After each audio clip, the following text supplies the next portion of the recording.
নমস্কার তোমাদের সবাইকে জানা স্মাইল এডুকেশন সেন্টারে স্বাগত জানিয়ে আজকের ক্লাসটি শুরু করছি। আজকে তোমাদের সঙ্গে আলোচনা করব তোমরা যারা সপ্তম শ্রেণীর দ্বিতীয় পর্যায়ক্রমিক মূল্যায়ন পরীক্ষা দেবে তোমাদের জন্য রায় ও মার্টিন প্রশ্নবিচিত্র থেকে আজকে সমাধান করব সপ্তম শ্রেণীর পরিবেশ ও বিজ্ঞান বিষয়ে মডেল নম্বর 5 অর্থাৎ 5 নম্বর স্কুল যে সমস্ত ছোট ও বড় প্রশ্ন আছে তার সমস্ত প্রশ্ন উত্তরের সমাধান করে দেখাবো। চলো দেরি না করে মূল বিষয়ে যাওয়া যাক। তার আগে বলি তোমাদের আগের ভিডিওতে সমস্ত বিষয়ের সাজেশন দেওয়া আছে। তোমরা যারা এখনো দেখোনি আমাদের প্লেলিস্টে গেলে সাজেশন পেয়ে যাবে। দেখো প্রথমে সমাধান করো ফিজিক্যাল সায়েন্স। একে আছে আপতন কোণ 40 ডিগ্রি হলে আপতন কোণ ও প্রতিফলন কোণের সমষ্টি হবে 80 ডিগ্রি, অপশন সি। 2 দাগ দেখো উদ্ভিদ ও প্রাণীর দেহে যে শক্তি পরিবর্তিত হয়ে আবদ্ধ থাকে তা হলো উত্তরটা লিখবে সৌর শক্তি, অপশন ডি। 3 দেখো একটি পরিবেশ বান্ধব শক্তির উৎস নয়, সেটি হলো জীবাশ্ম জ্বালানি, অপশন সি। আকাশের রংধনু আসলে সূর্যের সাদা আলোর, উত্তরটা লিখবে বিচ্ছুরণের, অপশন সি। 5 দেখো তড়িৎ চুম্বকের শক্তি বাড়ানো যায় প্রদত্ত কোন কারণে, উত্তরটা লিখবে তারের পাক সংখ্যা বাড়ানো। 6 দেখো একটি দণ্ডচুম্বকের 2 মেরুর পরবর্তী দূরত্বকে বলা হয়, উত্তরটা লিখবে চুম্বক দৈর্ঘ্য, অপশন এ। 7 দেখো মেরুজ্যোতির কারণ, উত্তরটা লিখবে অপশন ডি পৃথিবী বিরাট চুম্বক তার প্রভাবে। 8 দেখো ইলেকট্রিক হিটারে কুণ্ডলী তৈরি হয়, উত্তরটা লিখবে নাইক্রোম তার দিয়ে, অপশন ডি। 9 দেখো উত্তরটা হবে 10 মিটার, অপশন বি। 10 দেখো মানব কল্যাণে ব্যবহৃত অপ্রচলিত পরিবেশ বান্ধব শক্তির উদাহরণ হলো বায়ু শক্তি, অপশন সি। 11 দেখো তড়িতের সুপরিবাহী পদার্থটি হলো তামা, অপশন ডি। পরবর্তী দেখো কি আছে 12 দাগের চুম্বকের আকর্ষণের পূর্বে যে ঘটনাটি ঘটে সেটি হলো আবেশ, অপশন বি। পরবর্তী প্রশ্ন দেখো 2 দাগের একটি ঈষৎ স্বচ্ছ মাধ্যমের উদাহরণ হলো ঘষা কাচ। 2 দেখো উত্তরটা হবে মিথ্যা।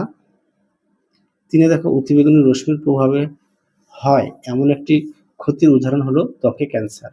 4 দেখো টর্চে সুইচ অন করলে বাল্বের যে অংশটা জ্বলে ওঠে তার নাম হলো ফিলামেন্ট।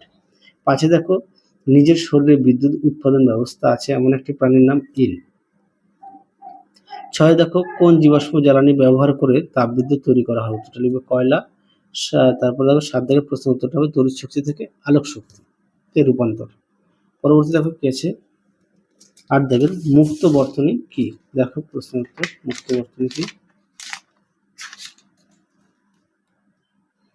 দেখো মুক্ত বর্তনী তোমরা লিখবে এখান থেকে এই পর্যন্ত। রায় ও মার্টিন সহায়িকা থেকে দেখাচ্ছি, যার পৃষ্ঠা নম্বর 93। আশা করি দেখে নিয়েছো। পরবর্তী প্রশ্ন দেখো কি আছে 9 দাগের শূন্যস্থান পূরণ। পরিযায়ী কচ্ছপ পৃথিবীর চৌম্বক ক্ষেত্রে অনুসরণ করে শীতল অঞ্চল থেকে উষ্ণ অঞ্চলের দিকে যায়। 10 দেখো শূন্যস্থান পূরণ। সূচিচিত্র ক্যামেরার বস্তুর উল্টো প্রতিকৃতি গঠিত হয়। পরবর্তী প্রশ্ন দেখো 3 দেখে তড়িৎ চুম্বকের দুটি ব্যবহার লেখো। দেখো প্রশ্ন উত্তর।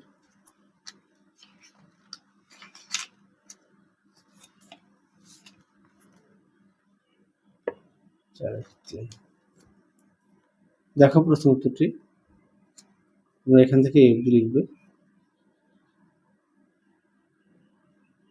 পরবর্তী প্রশ্ন দেখো কি আছে তড়িৎ চুম্বক কাকে বলে। দেখো তড়িৎ চুম্বক কাকে বলে, তোমরা উত্তরটি এখান থেকে এই পর্যন্ত লিখবে। তড়িৎ চুম্বক এখান থেকে এই পর্যন্ত, আর ব্যবহারটা হচ্ছে এখান থেকে এই পর্যন্ত। পরবর্তী দেখো কি আছে 2 দাগের প্রতিসরাঙ্ককে আলোকীয় ঘনত্ব বলা হয় কেন, দেখো প্রশ্ন উত্তর। রায় ও মার্টিন সহায়িকা থেকে দেখাচ্ছি, যার পৃষ্ঠা নম্বর 49। এখান থেকে এই পর্যন্ত লিখবে, দেখে নাও। পরবর্তী দেখো কি আছে 3 দাগের আলোক উৎস কি ধরনের হলে প্রচ্ছায়া আর উপচ্ছায়া দুটি গঠিত হয়, উত্তরটা বিস্তৃত আলোক উৎস। পরে দেখো কোন প্রতিফলনে প্রতিফলিত রশ্মিগুচ্ছ সমান্তরাল হয় না, উত্তরটা লিখবে বিক্ষিপ্ত প্রতিফলন।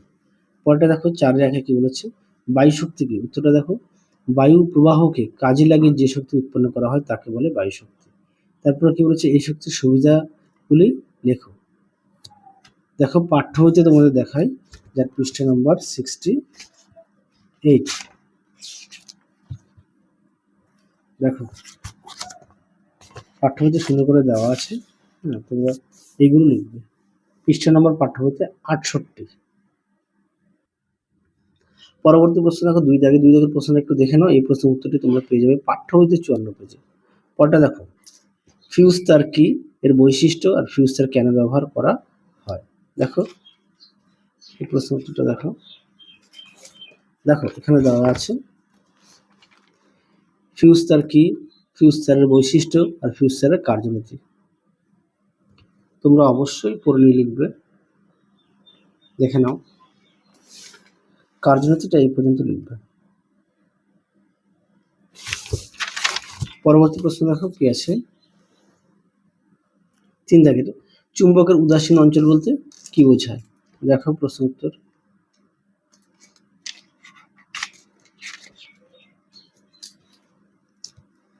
চুম্বকের উদাসীন অঞ্চল, দেখো এখান থেকে এই পর্যন্ত লিখবো উদাসীন অঞ্চল, এখান থেকে এই অবধি। পৃষ্ঠা নম্বর 69, রায় মার্টিন সহায়িকা। পরটা দেখো যে এই প্রশ্নের উত্তরটা হবে 8.6 সেন্টিমিটার। হ্যাঁ, পরটা দেখো 4 দাগের, কোনো আলোক রশ্মি লঘু মাধ্যম থেকে ঘন মাধ্যমে প্রবেশ করলে আলোর প্রতিসরণ চিত্র অঙ্কন করো। আচ্ছা, এই প্রশ্নের উত্তরটা দেখো 4 দাগের, এটা পাঠ্য বই থেকে দেখায় পৃষ্ঠা নম্বর 31। দেখো এই চিত্রটা তোমরা আঁকবে, দেখে নাও পৃষ্ঠা নম্বর 31। পরবর্তী দেখো কি আছে, সূচিচিত্র ক্যামেরার ছিদ্র বড় হলে প্রতিকৃতি অস্পষ্ট হয় কেন। দেখো প্রশ্ন উত্তর।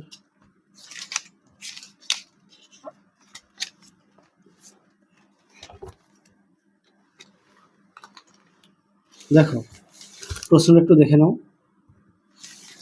উত্তরটা তোমরা এখান থেকে এই পর্যন্ত লিখবে।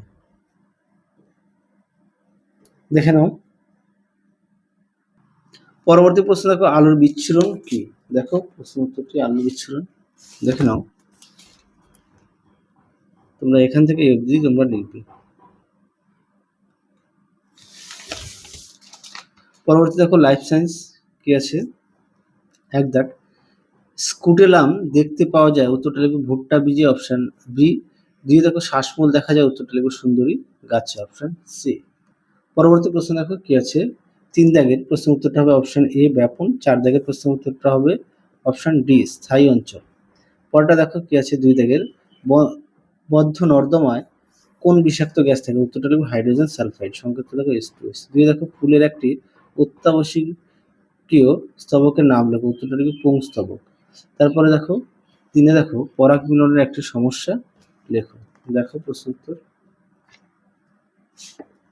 দেখো তোমরা এটা লিখবে পোকামাকড়ের ওষুধ ব্যবহার, হ্যাঁ, গাছপালা ধ্বংস, এগুলো লিখতে পারো। পরটা দেখো কি আছে, বীজের ভ্রূণমূল কোন অংশ থেকে চারা গাছের কাণ্ড তৈরি হয়, উত্তর লিখবে ভ্রূণমুকুল থেকে। পরবর্তী দেখো কি আছে, 3 দাগের, যার প্রশ্নমান 2, একে আছে ফেরোমন কি। দেখো প্রশ্ন উত্তর।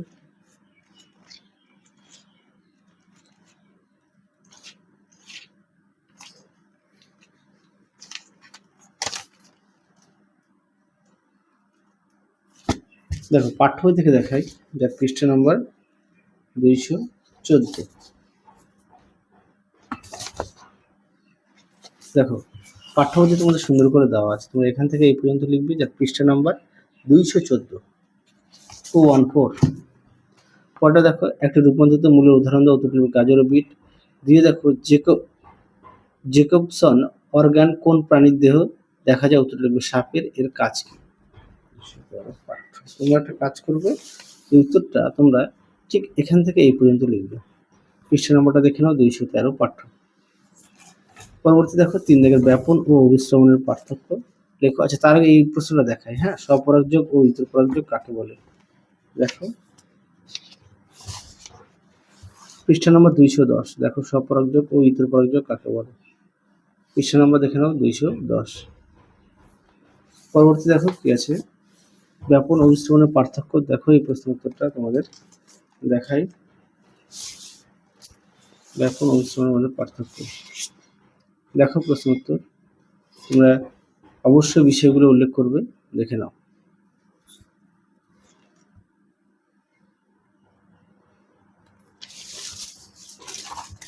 তাহলে চলো আজকের মতো এখানেই সমাপ্ত করছি, আবার দেখা হবে পরবর্তী ভিডিওতে। তোমরা সবাই সুস্থ থেকো, ভালো থেকো। আজকের মতো